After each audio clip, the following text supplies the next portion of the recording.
Pemirsa, jelang menghadapi Persikabo di laga kandang pada Minggu sore, menjadi tugas berat Hendry Susilo untuk membawa Sriwijaya FC bangkit dari dasar klasemen setelah tidak mendapatkan hasil yang maksimal di 4 pertandingan.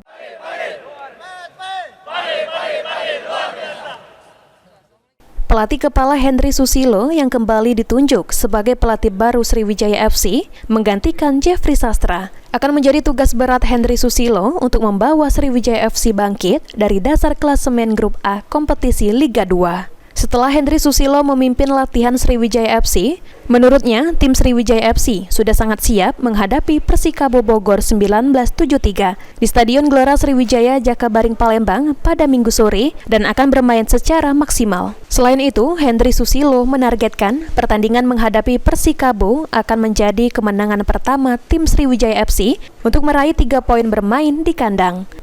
Artinya kita tetap fokus, tetap siap mempersiapkan diri sebagus-bagusnya, ya. Di sepak bola itu apapun bisa terjadi.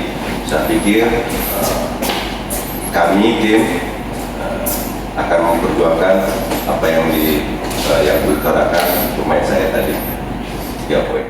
Sebelumnya, dalam 4 pertandingan tim Sriwijaya FC mendapatkan hasil yang kurang memuaskan setelah 2 kali bermain imbang dan 2 kali meraih kekalahan, sehingga berada di dasar klasemen grup A dengan memperoleh 2 poin. Eki Saputra, PAL TV.